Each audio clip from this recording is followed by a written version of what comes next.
existence of various Hindu rulers of Bengal, the 14th century Gaudiya national revolution. Due to the defeat in the Tribeni region, Bara Khan with his army moved northwards to the Margram region of Birbhum. According to the locals, the head of Zafar Khan Ghazi was buried in that area. The tomb of Zafar Khan Ghazi is still in Margram. This defeat inspired many Hindu kings, and revolts broke out in many parts of Bengal. Many historians call it the revolution of the 14th century. There was a revolt in Mangalkot. Maharaj Bikramjit Ghosh Revolted in the Mangalkot Gopbhum area. Bikramjit Ghosh or Bikramkeshari. According to Sheikh Shubhodaya, kingdom of Mangalkot was attacked by a Ghazi named Hazrat Shah Mahmud. Although some historians call Vikrampkeshari a contemporary of Maharaja Lakshman Sen, the linguistic inaccuracies of the manuscript prove that it was not written at that time. And Mrityunjay Sharma, a professor at Fort William College, in his book Rajabali, shows that there is a second Lakshman Sen besides the Lakshman Sen in the Sen Dynasty. Most probably he was the son of Narayan Sen, and probably Sheikh Shubhodaya Punthi mentions him. Evidence of the existence of a branch of the Sen Dynasty in the Vikrampur area even after Gaudeshwar Madhu Sen is found in the Sabhar inscription. Most likely he is the Lakshman Sen who is mentioned in Sheikh Shubhodaya. From this, if we determine the time of Bikramjit Ghosh, it is most likely that his region was 1303 AD. According to Bakreshwar Mahatta, his predecessor in Mangal King region was King Shweta. According to Binoy Ghosh's culture of West Bengal, King Shweta was a Shaivat king who was a Shadgop clan and most likely a feudal lord under the Sultan. It can be speculated that he may have some kind of relationship with Bikramkeshari. Hindu Surya Maharaja Vikramjit, he who defeated the Delhi Sultanate for 17 times. Maharaja Bikramjit Ghosh, popularly known as Vikramaditya of Bengal, was a 14th century Sadgop Yadav ruler from the Mangalkot kingdom in Rad Bengal's Gopbhum. The capital of Maharaja Bikramjit was at a place called Ujani. This is the place from where most of the medieval inscriptions has been collected. Who had defeated 17 invasions of Delhi Sultanate, King Vikramjit was a devotee of Govinda and was born in the lineage of Maharaja Shweta, was extremely religious and was a worshipper of Mahadev. Scholars used to discuss Geet Govinda in his Rajya Sabha. Their capital Ujani Mangalkot was an ancient prosperous city and trading center in those days of Bengal. Under the rule of Pal and Sen emperors, Mangalkot to Lanka in south and Brahmadesh in east, there used to be trade from Shamdesh, Champadesh and to the island of Bali. After the fall of Tribeni in the attack of Maharaja Bhudev Rai, many Hindu feudal lords gained independence. Ujani was an important center on the trade route between Lucknow and Saptagram. That is why the right of Ujani was important for the Sultan.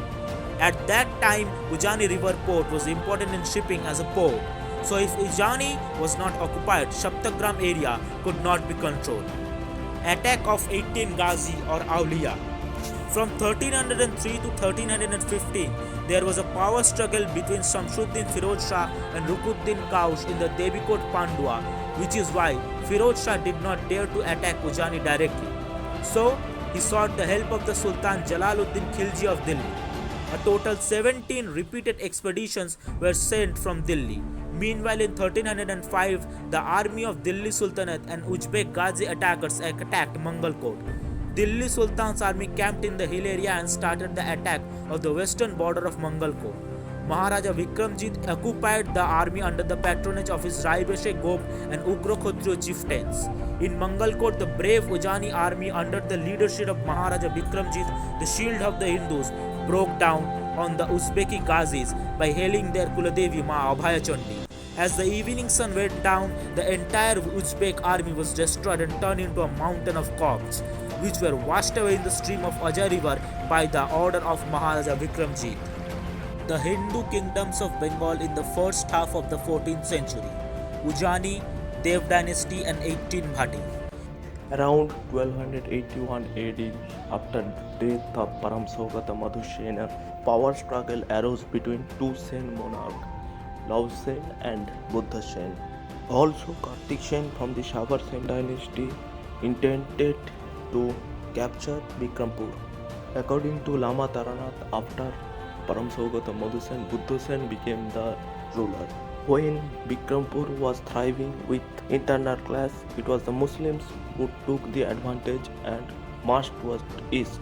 Mugis-Uddin Tughral camped near Vikrampur and captured the Sonargaon fort, and Vikrampur was about to be captured. To save Vikrampur from Yavan forces, Ariraj Danujmadam Dashrath Dev took the control of Vikrampur. Before that, Dev Dynasty was feudal lord of Kumilla and Chattogram region under the Sen rule. Thus, Sen rule in Vikrampur region came to an end, and Dev rule in southeastern Bengal started. Dhakeshwari River became the boundary of Dev Empire and Delhi Sultanate. Around 1281 to 1283, Mugisuddin Tughral declared independence against Delhi Sultanate, and Ghiyasuddin Balban's army marched towards Lucknow, and they captured Lucknow, and Mugisuddin Tughral flew eastwards and took shelter in Narikella fort of Sonargaon. Both of them having the same enemy, Danuj Rai and Balban became tactical ally to remove Mugisuddin Tughral and signed a treaty.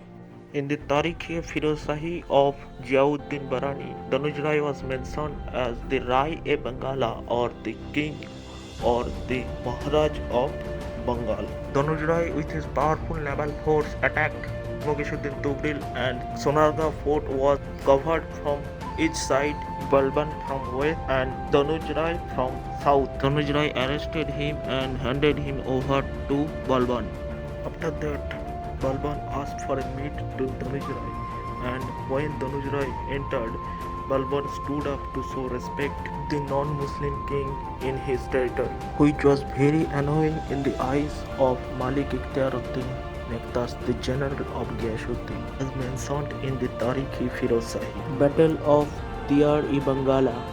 Although there was a non-aggression treaty between Delhi Sultanate and Chandradwip Samrajya, Danuj Rai never trusted Balban. Balban also tried well to capture Danuj's territory.